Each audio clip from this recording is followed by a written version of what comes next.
رحمن رحمن ساعدني يا رحمن اشرح صدري قرآن. اعوذ باللہ من الشیطان الرجیم بسم اللہ الرحمن الرحیم. فاما الذین کفروا فاعذبهم عذابا شدیدا فی الدنیا والآخرہ وما لهم من ناصرین. واما الذین آمنوا وعملوا الصالحات فیوفیہم اجورہم واللہ لا يحب الظالمین. ذلک نتلوہ علیک من الآیات والذکر الحکیم. ان مثل عیسیٰ عند اللہ کمثل آدم خلقه من تراب ثم قال له كن فيكون. الحق من ربك فلا تكن من الممترين. فمن حاجك فيه من بعد ما جاءك من العلم فقل تعالوا ندعو أبناءنا وأبناءكم ونساءنا ونساءكم وأنفسنا وأنفسكم ثم نبتهل فنجعل لعنة الله على الكاذبين. إن هذا لهو القصص الحق وما من إله إلا الله وإن الله لهو العزيز الحكيم. فإن تولوا فإن الله عليم بالمفسدين. قل يا أهل الكتاب تعالوا إلى كلمة سواء بيننا وبينكم ألا نعبد إلا الله ولا نشرك به شيئا ولا يتخذ بعضنا بعضا أربابا من دون الله فإن تولوا فقولوا اشهدوا بأننا مسلمون. صدق اللہ العظیم. سورہ آل عمران کی آیت نمبر 56 سے 64 تک تلاوت کی ہے.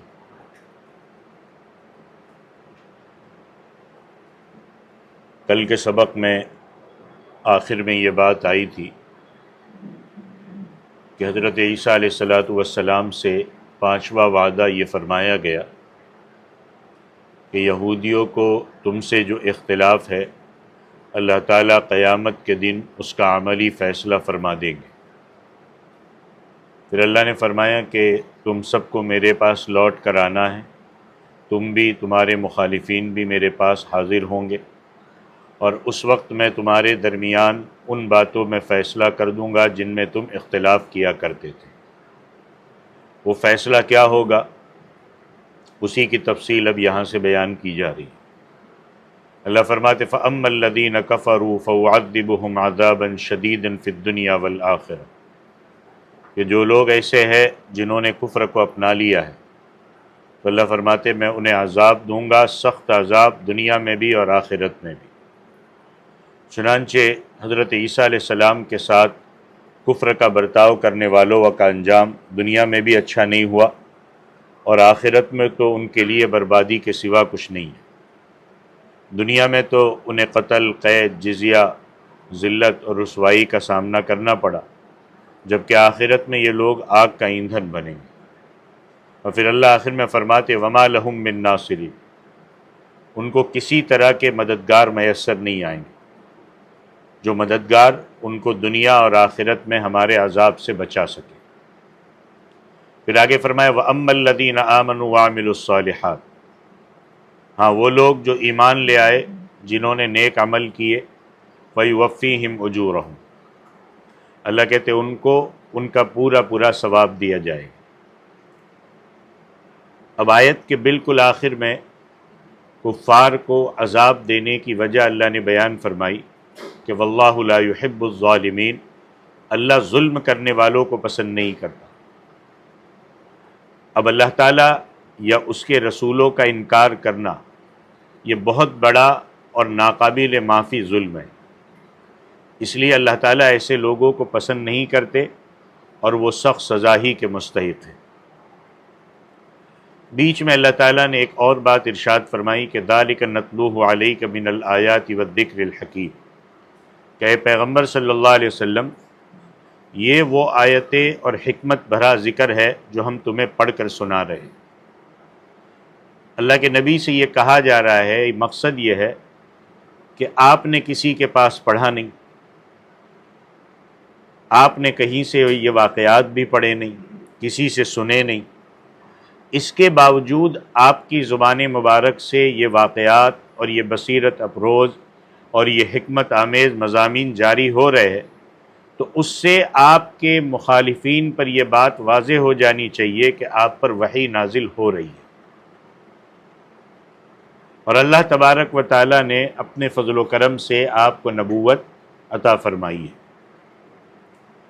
پھر آخر میں اللہ تبارک و تعالیٰ نے ساری بات کا نتیجہ اس طرح نکالا کہ یہ سارے واقعات جو ہم نے تمہیں سنائے ہیں کہ کس طرح حضرت مریم علیہ السلام کو حمل ہوا، کس طرح ان سے عیسیٰ علیہ السلام پیدا ہوئے، یہ ساری تفصیلات، اور اس سے پہلے حضرت زکریا علیہ السلام کے ساتھ جو واقعات پیش آئے، ان سب کا مقصد یہ بیان کرنا ہے کہ حضرت عیسیٰ علیہ السلام کا بغیر باپ کے پیدا ہو جانا یہ کوئی ایسی بات نہیں ہے کہ جس کی بنا پر انہیں خدا یا خدا کا بیٹا کہا جائے، بلکہ یہ تو اللہ کے ان معجزات کا ایک تسلسل تھا جو الگ الگ نبیوں کو اللہ تعالیٰ عطا فرماتے رہے۔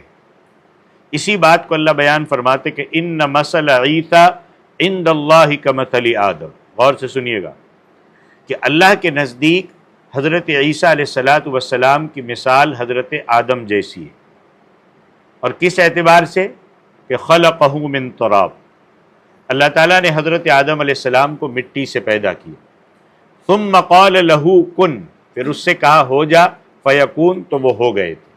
یعنی جس طرح حضرت عیسیٰ علیہ السلام بغیر باپ کے پیدا ہوئے، اسی طرح حضرت آدم علیہ السلام بھی تو بغیر باپ کے پیدا ہوئے تھے، بلکہ حضرت عیسیٰ علیہ السلام کا معاملہ تو یہ تھا کہ اللہ نے انہیں باپ کے بغیر پیدا فرمایا، لیکن ان کی والدہ موجود تھی، جبکہ حضرت آدم علیہ السلام کا نہ تو کوئی باپ تھا نہ کوئی ماں، اللہ نے انہیں بغیر ماں باپ کے پیدا فرمایا۔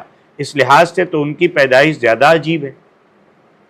جب اللہ تعالیٰ اپنی قدرت سے ایک شخص کو بغیر ماں باپ کے پیدا کر سکتا ہے تو کسی کو صرف باپ کے بغیر پیدا کرنا اس رب کے لیے کیا مشکل ہے۔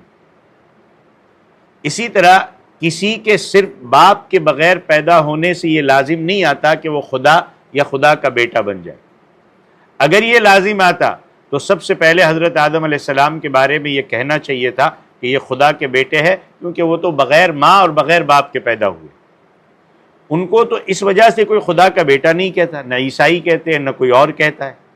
جب آدم علیہ السلام کو خدا یا خدا کا بیٹا نہیں کہا جاتا تو پھر حضرت عیسیٰ علیہ السلام جنہیں اللہ تعالیٰ نے اپنی خاص قدرت سے بغیر باپ کے پیدا فرمایا تھا، ان کے بارے میں یہ زبردستی اور یہ اصرار کیوں ہے کہ انہیں اللہ کا بیٹا مانا جائے؟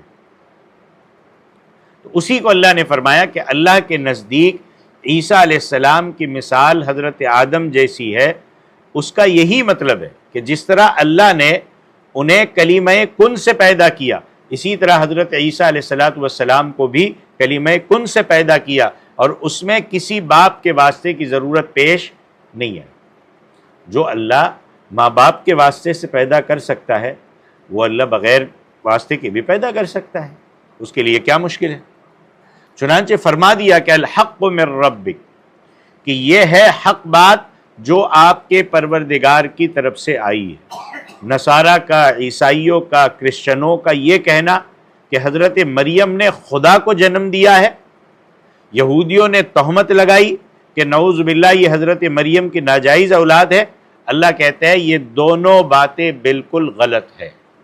حق وہ ہے جو قرآن کریم نے بیان فرمایا، اللہ کہتے ہیں حق یہ حق ہے آپ کے پروردگار کی طرف سے، فلا تکن من الممترین، تم شک کرنے والوں میں شامل نہیں ہونا۔ یہاں خطاب اگرچہ نبی کریم صلی اللہ علیہ وسلم سے، لیکن مراد امت محمدیہ ہے، اور بتایا جا رہا ہے کہ ہم نے بات پوری طرح واضح، صاف اور مدلل پوری طور پر بیان کر دی۔ اب اس کے بعد حضرت عیسیٰ علیہ السلام کے متعلق کسی شک میں پڑنے کی گنجائش نہیں۔ آگے فرمایا فمن حاجک فیہ من بعد ما جاءک من العلم۔ یہاں ان عیسائیوں کا ذکر ہو رہا ہے جو نجران سے نبی کریم صلی اللہ علیہ وسلم کی خدمت میں حاضر ہوئے تھے۔ پچھلی آیات میں ان کے سامنے ان کے عقیدوں کے غلط ہونے اور نبی کریم صلی اللہ علیہ وسلم کے سچا پیغمبر ہونے کے اتنے دلائل بیان فرمائے جا چکے کہ اس سے حق پوری طرح واضح ہو چکا، اور اللہ کے نبی نے بھی ان کو سمجھایا۔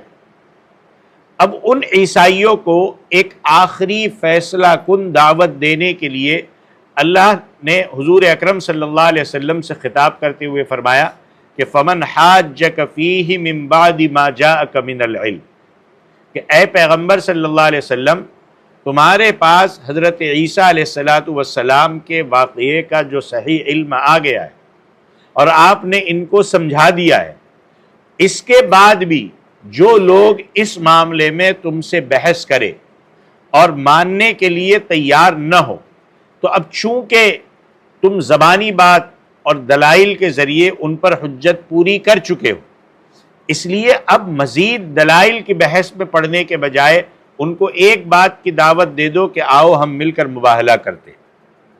یا ایک چیز اور پتہ چلتی ہے کہ آپ کسی کو پورے دلائل کے ساتھ سمجھا چکو تو اب چھوڑ دو، اب چھوڑ دو، اس کے پیچھے اس طریقے سے مت پڑ جاؤ۔ آپ نے اپنی حجت پوری کر دی، آپ نے سمجھا دیا، تو اللہ کے نبی سے کہا جا رہا ہے کہ سمجھا چکے تو آؤ ہم مل کر مباہلہ کریں۔ مباہلہ کا معنی ہوتا ہے مل کر عاجزی کے ساتھ دعا کرنے کے، لیکن اصطلاح کے طور پر اس کے معنی یہ ہوتے ہیں کہ جب زبانی دلائل کا سلسلہ ختم ہو جائے تو دونوں فریق اپنے اپنے گھر والوں کو جمع کر کے اللہ کے سامنے یہ دعا کرے کہ یا اللہ، ہم میں سے جو شخص بھی جھوٹا ہو یا آپ کی رضا کے خلاف موقف اختیار کیے ہوئے ہو، اللہ اس پر آپ کی لعنت ہو اور وہ ہلاک ہو جائے۔ اس عمل کو مباہلہ کہا جاتا ہے۔ جب کافروں میں سے کوئی حق کے دلائل کو تسلیم کرنے کے بجائے ہٹ دھرمی پر تلا ہوا ہو تو آخری راستہ یہی ہوتا ہے کہ اسے مباہلے کی دعوت دی جائے۔ جب نجران کے عیسائی جن کے ساتھ بات چیت کا سلسلہ چل رہا ہے کھلے دلائل کے باوجود اپنی گمراہی پر وہ جمے رہے، تو اس آیت نے حضرت صلی اللہ علیہ وسلم کو یہ حکم دیا کہ آپ انہیں مباہلے کی دعوت دیں۔ چنانچہ اللہ نے فرمایا فَقُلْ تَعَالَوْا نَدْعُ أَبْنَاءَنَا وَأَبْنَاءَكُمْ وَنِسَاءَنَا وَنِسَاءَكُمْ وَأَنفُسَنَا وَأَنفُسَكُمْ، کہ ان سے کہو کہ آ جاؤ ہم بلا لیں اپنے بیٹوں کو اور تمہارے بیٹوں کو، ہماری عورتوں کو اور تمہاری عورتوں کو، اور ہم اپنے لوگوں کو اور تم اپنے لوگوں کو، آ جاؤ ثُمَّ نَبْتَهِلْ، پھر ہم سب مل کر اللہ کے سامنے گڑ گڑائے۔ فَنَجْعَلْ لَعْنَةَ اللَّهِ عَلَى الْكَاذِبِينَ، اور جو جھوٹے ہو ان پر اللہ کی لعنت بھیجے۔ روایات میں آتا ہے کہ نبی کریم سرور دو عالم صلی اللہ علیہ وسلم نے نجران کے وفد کو دعوت دی کہ وہ آئے اور اس طرح ہم دونوں مل کر دعا کریں، اور خود اس مباہلے کے لیے تیار ہونے کے خاطر آپ نے اپنے اہل بیت کو جمع بھی فرما لیا۔ لیکن جب آپ نے پیشکش کی تو عیسائیوں کا وفد مباہلے سے فرار اختیار کر گیا، اور بعض روایات میں آتا ہے کہ جب ان میں سے کچھ لوگ یہ ارادہ کر رہے تھے کہ حضور صلی اللہ علیہ وسلم کے ساتھ مباہلہ کرے تو ان میں سے ایک نے دوسرے سے کہا کہ یہ کام ہرگز نہیں کرنا، اللہ کی قسم اگر واقعی یہ نبی ہے اور ہم نے مباہلہ کر لیا تو ہم ہلاک ہو جائیں گے، مباہلہ کر کے ہم کامیاب نہیں ہوں گے اور نہ ہمارے بعد آنے والی نسلیں کامیاب ہوگی، اس لیے خود کو ہلاکت میں مت ڈالو اور کسی طرح چھٹکارا حاصل کر لو۔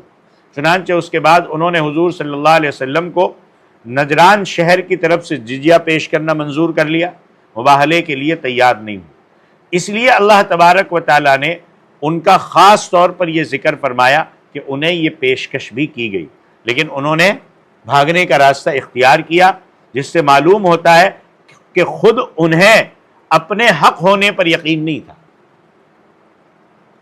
ایک آدمی جس کو اپنے حق ہونے پر یقین نہ ہو لیکن جب وہ ہٹ دھرمی پر اترے، ضد پر اترے، تو بھی وہ نہیں مانے گا، جبکہ اس کو یقین ہوگا کہ سامنے والا حق پر ہے لیکن وہ نہیں مانے گا۔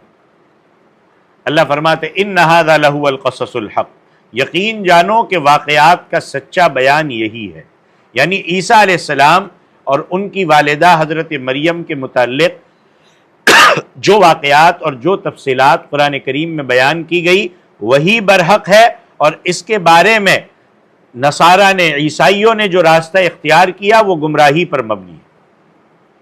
فرمایا وما من الہ الا اللہ، اللہ کے سوا کوئی معبود نہیں۔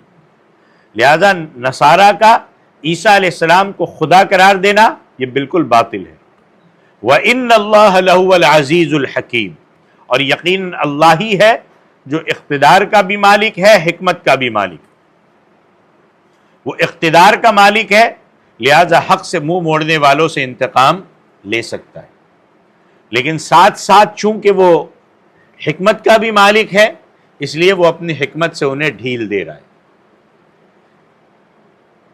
کہ آج نہیں تو کل سمجھیں گے۔ جب اللہ ہی اقتدار اور حکمت کا مالک ہے اور اللہ کا اس میں کوئی شریک نہیں ہے، تو پھر معبود ہونے میں اللہ کا کیسے کوئی شریک ہو سکتا ہے؟ وہی ایک ہے۔ اللہ کی توحید، اللہ کے قادر، اللہ کے حکیم ہونے کو بیان کرنے کے بعد اللہ نے فرمایا فَإِن تَوَلَّوْا، اگر پھر بھی یہ لوگ منہ موڑ لے، یعنی روشن دلائل آ جانے اور سب کچھ واضح ہونے کے بعد پھر بھی اگر یہ لوگ حق باتوں سے منہ موڑے، فَإِنَّ اللَّهَ عَلِيمٌ بِالْمُفْسِدِينَ، اللہ مفسدوں کو اچھی طرح جانتا ہے۔ یعنی جو حق کو چھوڑ کر باطل کو اختیار کرے اور صحیح راستے کو چھوڑ کر غلط راستہ اپنائے، وہ فساد پھیلانے والا ہے، اور اللہ ایسے فساد پھیلانے والوں سے خوب واقف ہے اور انہیں ان کے کفریہ اعمال کے بدلے سخت سزا دے گا۔ اب یہاں تک کیا بات ہوئی کہ جو اہل کتاب ہے ان سے دلائل کے میدان میں بھی بات ہو چکی، انہیں مباہلے کی دعوت بھی دی جا چکی، اور سب کچھ واضح ہو جانے کے باوجود نہ ماننے والوں کے لیے جزا اور سزا کا بیان بھی ہو چکا کہ جو مانے گا اس کو اللہ کی طرف سے انعام ملے گا، جو نہیں مانے گا اس کے لیے سزا ہوگی۔ یہ سارے مرحلے بیان ہوئے۔ اس کے بعد خود رسول کریم صلی اللہ علیہ وسلم سے یہ فرمایا جا رہا ہے کہ آپ ان سے مایوس ہو کر اپنی دعوت کا کام ترک نہ فرمائیں، بلکہ انہیں ناصحانہ انداز میں دعوت دینے کا سلسلہ لگاتار جاری رکھیں۔ کیا فرمایا؟ قُلْ يَا أَهْلَ الْكِتَابِ تَعَالَوْا إِلَىٰ كَلِمَةٍ سَوَاءٍ بَيْنَنَا وَبَيْنَكُمْ أَلَّا نَعْبُدَ إِلَّا اللَّهَ وَلَا نُشْرِكَ بِهِ شَيْئًا وَلَا يَتَّخِذَ بَعْضًا بَعْضًا أَرْبَابًا مِّن دُونِ اللَّهِ۔ کیا فرمایا کہ اے نبی کریم صلی اللہ علیہ وسلم آپ ان سے کہیے کہ اہل کتاب آ جاؤ ایک ایسے کلمے کی طرف جو ہم میں اور تم میں مشترک ہے، اور وہ کیا ہے کہ ہم اللہ کے سوا کسی کی بھی عبادت نہ کریں اور اللہ کے ساتھ کسی کو شریک نہ ٹھہرائے، اور ہم اللہ کو چھوڑ کر ایک دوسرے کو رب نہ بنائیں۔ اس آیت میں یہ بتلا دیا کہ ان کو ایک ایسے کلمے کی دعوت دو جو ہمارے اور ان کے درمیان مشترک ہو۔ پھر مشترک کلمے کا مطلب بیان فرمایا کہ مشترک کلمے کا مطلب کیا ہے کہ ہم اللہ کے سوا کسی کی عبادت نہ کریں۔ اور یہ کیوں فرمایا؟ اس لیے کہ اہل کتاب چاہے یہودی ہو چاہے نصارہ ہو، ان کی جو اصل کتابیں ہیں جنہیں وہ مانتے ہیں ان میں کہیں بھی شرک کا حکم نہیں ہے۔ ان میں یہی ہے کہ ایک اللہ کی عبادت، مسئلہ آگے جا کے خراب ہوتا ہے، ایک اللہ کی عبادت، بلکہ تمام جگہوں پر یہی کہا گیا ہے۔ انجیل مرقس میں بھی یہی کہا گیا ہے، بائبل میں بھی یہی کہا گیا کہ خداوند ہمارا ایک ہی خداوند ہے، اس کے سوا کوئی ہے ہی نہیں۔ بائبل کی جتنی کتابیں ہیں، جس کا عہد نامہ قدیم تو یہودی بھی مانتے اور عہد نامہ جدید عیسائی بھی مانتے، ان میں جو 4 انجیلیں ہیں، اگرچہ وہ بہت بعد لکھی گئی، لیکن ان میں بھی کوئی ایک صاف جملہ ایسا نہیں ہے جو اللہ کی وحدانیت کے خلاف کسی بات پر دلالت کرتا ہو۔ سب جگہ یہی اقرار کیا گیا ہے کہ اللہ تبارک و تعالیٰ ایک ہے۔ اس لیے اللہ فرماتے ہیں کہ جو باتیں ہمارے اور تمہارے درمیان مشترک ہے، مثلا تمہاری کتاب بھی وہی کہہ رہی ہے، ہماری کتاب بھی وہی کہہ رہی ہے، اس پر آ جاؤ، اور اس کے خلاف جو باتیں ان سے کنارہ کر لو کہ ایک اللہ کی عبادت پر آ جاؤ۔ ان کے اور دین اسلام کی جو ایک جیسی باتیں ہیں، 2 قسم کی باتوں کا خاص طور سے ذکر کیا گیا۔ ایک بات تو یہ بتائی گئی کہ اللہ کے سوا کسی کی عبادت نہ کرو، اللہ کے ساتھ کسی کو شریک نہ ٹھہراؤ۔ دوسری بات یہ بتائی کہ ہم اللہ کو چھوڑ کر ایک دوسرے کو رب نہ بنائے. اب ایک دوسرے کو رب بنانے کا کیا مطلب ہے؟ عیسائیوں نے حضرت عیسیٰ علیہ السلام کو خدا بنا لیا تھا، یا یہودیوں کے بعض فرقوں نے حضرت عزیر علیہ السلام کو خدا کا بیٹا قرار دے دیا تھا. اور ایک بات یہودیوں اور عیسائیوں کے درمیان یہ مشترک تھی کہ وہ اپنے مذہبی پیشواؤں کو، اپنے مذہبی، ہماری زبان میں کہوں، اپنے مذہبی علماء کو انہوں نے خدا کا درجہ دے دیا تھا.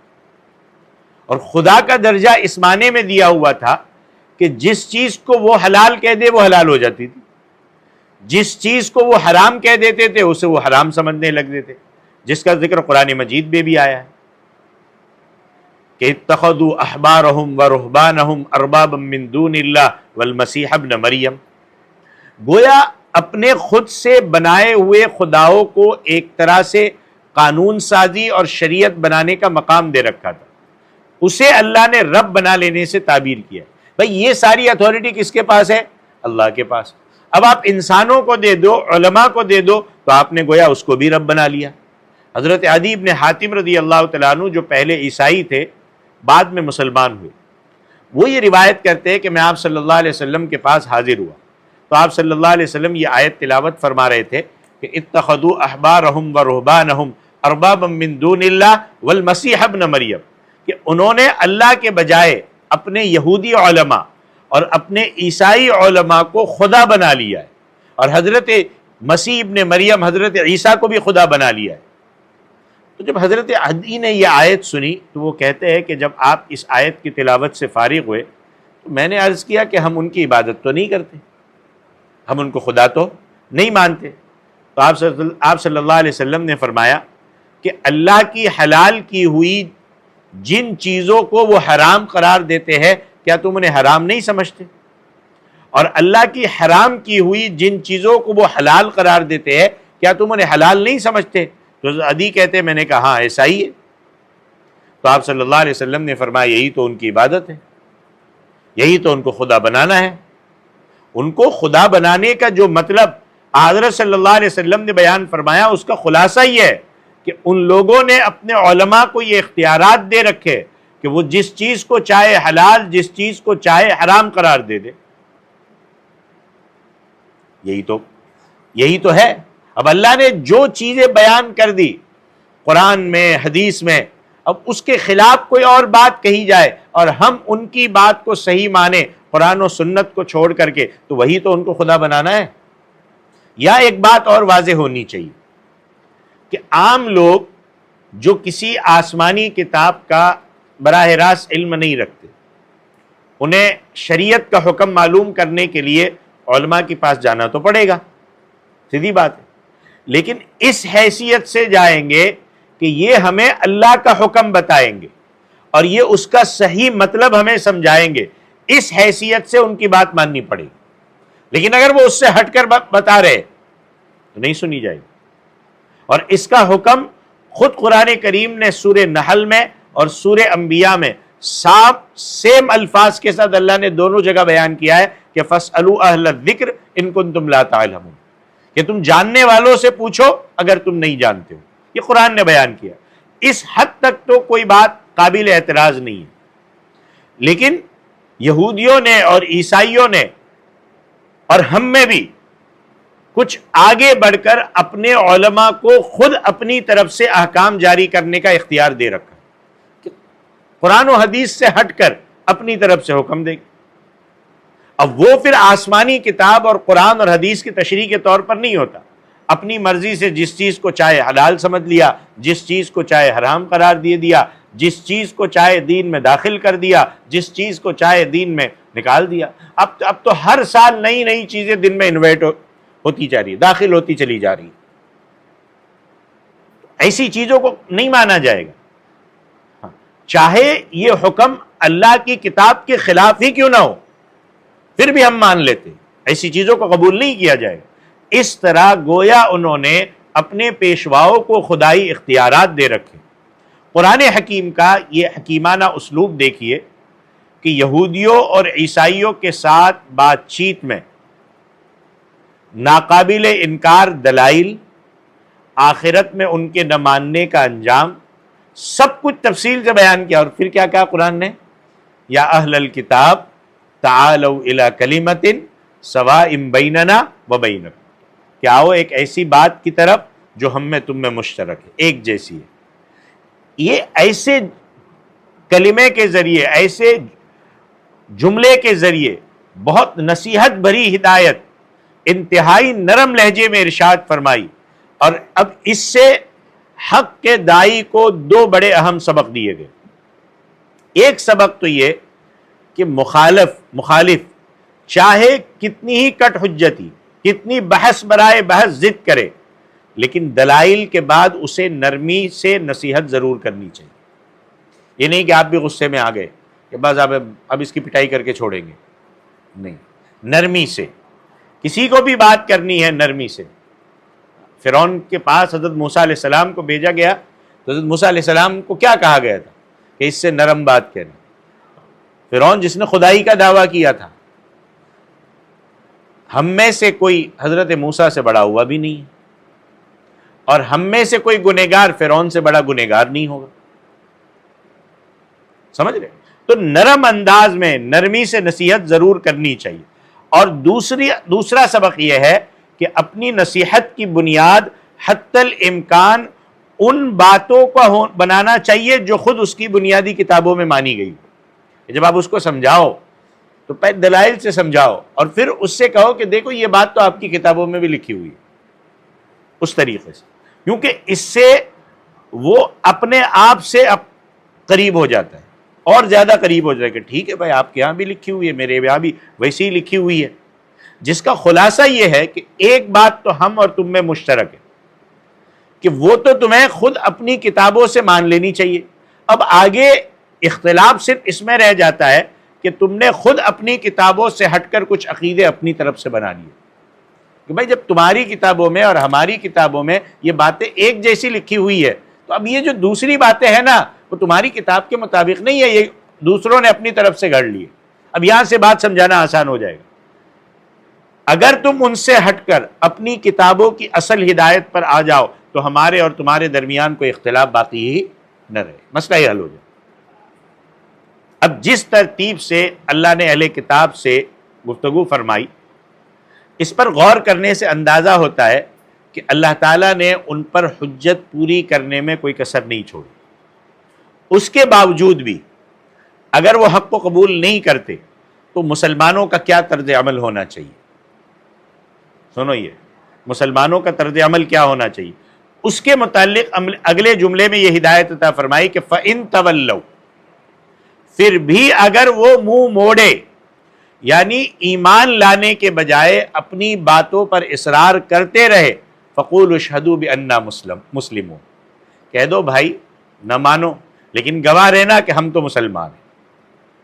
یعنی اعلان کر دو کہ تم نے جو بھی راستہ اختیار کیا اس کی ذمہ داری تم پر ہے، جہاں تک تمہارا تعلق ہے وہ تمہارا مسئلہ ہے، لیکن ہم تو مسلم یعنی اللہ ہی کے فرما بردار ہے. اور تم بھی گواہ رہنا کہ ہمارے عقیدے میں توحید کے ساتھ کسی بھی ملاوٹ کی کوئی گنجائش نہیں ہے. اسی طرح مسلمانوں کو یہ ہدایت دے دی گئی کہ مخالف کی ہٹ دھرمی کے باوجود اس سے بات چیت کا خاتمہ گالی گلوچ اور تان و تشنی پر نہیں ہونا چاہیے. کہ جب بات چیت ختم ہو جائے اور لگا کہ اب کوئی سننے والا نہیں ہے، یا مجھے ایسا لگا کہ میں اس کو سمجھا نہیں پا رہا ہوں، تو پھر میں کیا کرتا ہوں؟ غصے میں آ جاتا ہوں، آپے سے باہر ہو جاتا ہوں، کھری کھوٹی سنا دیتا ہوں اور جو چاہے بول دیتا ہوں، کیونکہ وہ میری سن نہیں رہا ہے. یہ طریقہ نہیں ہے. بات چیت ایک تو نرمی کے ساتھ، اور نہیں سمجھ پا رہا ہے تو یہ بھی ہدایت دی گئی کہ گالی گلوچ اور تان و تشنی نہیں، بلکہ آپ کہہ دو کہ بھائی تمہارے جو غلط عقیدے ہے میں وہ کر نہیں سکتا، آپ گواہ رہو میں اس سے بری ہوں اور اپنے مسلمان ہونے کا اعلان کرتا ہوں. بالکل ویسے ہی ایک میرا نظریہ ہے، ایک سامنے والے کا نظریہ ہے، ایک آئیڈیالوجی میری ہے، ایک سامنے والے کی آئیڈیالوجی ہے. میں سمجھاتا رہا لیکن وہ نہیں سمجھا. اب یہ نہیں ہونا چاہیے کہ میں مار دھاڑ پہ اتر جاؤں، ایک دوسرے کے خلاف FIR پہ اتر جاؤں. ایک دوسرے کی عزتیں اچھالنے پہ اتر جاؤ. آج کل یہی ہوتا ہے، جب نہیں سمجھتے نا تو ہم ان کی عزتوں کو اچھال رہے ہوتے، ان کو بدنام کر رہے ہوتے. یہ طریقہ صحیح نہیں ہے، بلکہ آپ ایک تو نرمی سے سمجھاؤ. نہیں سمجھا سکتے بھائی میں سمجھا چکا، اب اللہ آپ کو سمجھائے. میں غلط، جہاں تک میں سمجھتا ہوں آپ غلط راستے پر ہے، میں آپ کے غلط راستے سے اپنی براءت کا اظہار کرتا ہوں اور میں صحیح راستے پر ہوں، اس کے آپ گواہ رہے ہیں. یہاں پر بات ختم ہو جانی چاہیے. اور آج کل تو مسئلہ اس لیے خراب ہو رہا ہے کہ ہم میں سے ہر کوئی دین کا ٹھیکیدار بنا ہوں. یہ سمجھ لو آپ بات. اللہ نے مجھے اتھارٹی دی ہے، میں پولیس والا ہوں اللہ کی طرف سے، اور نہیں مانو گے تو پھر ڈنڈے بھی چلاؤں گا، پھر مساجد سے بھی نکالوں گا، تمہارے خلاف FIR بھی کروں گا، اور راہ چلتے تمہیں ستاؤں گا بھی، اور سب کچھ کروں گا. جبکہ نبیوں نے اور قرآن نے یہ طریقہ نہیں سکھایا ہے. یہ بالکل نہیں سکھایا یہ طریقہ. قرآن نے کہہ دیا، میں کئی بار یہ بات کہہ چکا ہوں، اللہ سمجھا دے جن کو میں سمجھانا چاہتا ہوں. قرآن نے جب بتا دیا کہ اے لوگو، اے رسول، تمہارے پاس جو بات آئی ہے وہ آپ لوگوں تک پہنچا دو، لیکن اس پہنچانے کا کوئی خاص طریقہ متعین نہیں کیا گیا. وہاں سے لے کر کے آج تک اور ہر زمانے میں ہر کسی کو یہ اختیار حاصل ہے کہ مجھے اللہ کے نبی کا اور اللہ کے نبی کی لائی ہوئی شریعت کا اور اللہ کا حکم پہنچانے کا جو طریقہ مجھے صحیح لگے میں اس کے حساب سے پہنچاؤں. کوئی کسی کو پابند نہیں کر سکتا. یا اتھارٹی نہیں ہے، اگر کوئی پابند کر رہا ہے تو وہ خود گمراہی پر ہے، وہ خود گمراہی پر ہے، کیونکہ شریعت نے پابند نہیں کیا ہے. آپ کہو جیسے میں پہنچا رہا ہوں ویسا ہی تم پہنچاؤ، نہیں تو تم مسلمان ہو ہی نہیں، تم کو اتھارٹی دی نہیں جائے گی. تو کس نے؟ اللہ نے لکھ کے دیا تھا آپ کو، کانٹریکٹ لیا تھا اللہ سے پوری کمپنی کا کاپی رائٹ لیا تھا. اللہ نے اختیار دیا. اللہ نے تو وہاں تک اختیار دیا، فمن شاء فلیؤمن ومن شاء فلیکفر، کہ ہم نے سمجھا دیا. اللہ کہہ رہے کہ جو چاہے مسلمان رہو، جو چاہے کافر بن جاؤ. اللہ نے نہیں کہا نہیں مسلمان ہی رہنا پڑے گا، نہیں تو دنیا میں جینے کا حق نہیں، ایسا نہیں کہا. یہاں بالکل میں سمجھانا چاہ رہا ہوں، کیا بنا کے رکھا ہے ہم نے؟ مسجد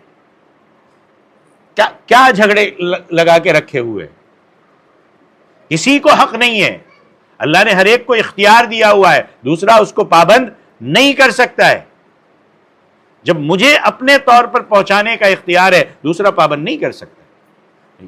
آپ کو اس طریقے پر پہنچانا ہے اس طریقے پر پہنچائیے، دوسرے کو اس طریقے پر پہنچانا ہے اس طریقے پر پہنچائے. آپ کسی کو ایک دوسرے پر زبردستی نہیں کر سکتے. یہ بنیادی چیز نہ سمجھنے کی وجہ سے سارے مسائل کھڑے ہوتے. یہ ہے بنیادی چیز.